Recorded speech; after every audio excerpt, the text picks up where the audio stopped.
স্বামী বিবেকানন্দের ১৬৩তম জন্মজয়ন্তী উপলক্ষে রবিবার শিলিগুড়ির সমরনগর ডিজে মোড় সংলগ্ন স্বামী বিবেকানন্দ সঙ্গে পালন হলো স্বামী বিবেকানন্দের জন্মজয়ন্তী। এদিন স্বামীজির মূর্তিতে মাল্যদান এবং শ্রদ্ধা জ্ঞাপন করে অনুষ্ঠানের শুভ সূচনা করা হয়। এরপর ক্লাব পক্ষ অঙ্কন প্রতিযোগিতা, স্বেচ্ছায় রক্তদান শিবিরের পাশাপাশি সাংস্কৃতিক অনুষ্ঠানের আয়োজন করা হয়। এদিন উদ্যোক্তারা জানান, সারাদিন ব্যাপী নানান অনুষ্ঠানের মাধ্যমে চলবে যুবদের অনুপ্রেরণা স্বামী বিবেকানন্দের জন্মজয়ন্তী। আমি সমরনগর ডিজে মোড় রক্তদান করতে ভালো ফিলিংস হচ্ছে। রক্ত দেওয়া খারাপ না, রক্ত দেওয়া খুব ভালো। প্রতি বছরই আমি মোটামুটি 2 থেকে 3 বার দিই। আমি প্রতি বছর 3 মাস পর পর যেহেতু রিকভার হয়ে যায়, তো রক্ত দেওয়া আমি মনে করি যে স্বাস্থ্যের পক্ষেও ভালো এবং আমার জন্য আর 3টা প্রাণ বাঁচবে, সেটাও একটা আমি মনে করি একটা মহৎ কাজ। নমস্কার, আমি স্বামী বিবেকানন্দ সংঘ থেকে আমরা আজকে এখানে রক্তদান শিবির করেছি। তো আমরা সবাই মিলে রক্তদান করছি, আমিও দিলাম।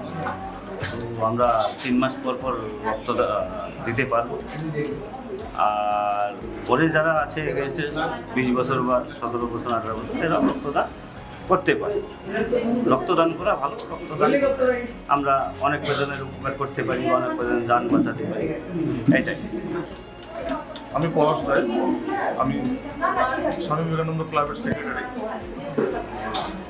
আমাদের ক্লাব প্রতিষ্ঠা এবং স্বামী বিবেকানন্দের 163তম জন্মদিন উপলক্ষে আমরা আজকে ব্লাড ডোনেশন স্বেচ্ছায় রক্তদান শিবির একটা আয়োজন করেছি এবং বাচ্চাদের আর্ট প্রতিযোগিতার আয়োজন করেছি।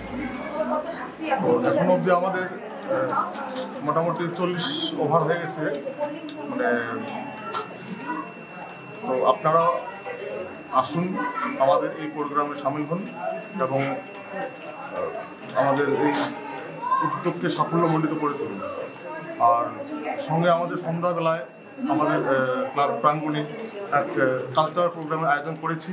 আপনারা সেই কালচারাল প্রোগ্রামে আসবেন এবং আমাদের উৎসাহিত করবেন।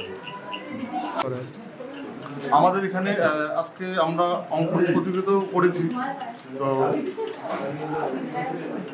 2টো বিভাগে অঙ্কন প্রতিযোগিতায় মোটামুটি 150-150-র উপর বাচ্চা হবে অংশগ্রহণ করেছে। তো ক্লাস 1 থেকে ক্লাস 5 এবং ক্লাস 6 থেকে ক্লাস 9 অবধি।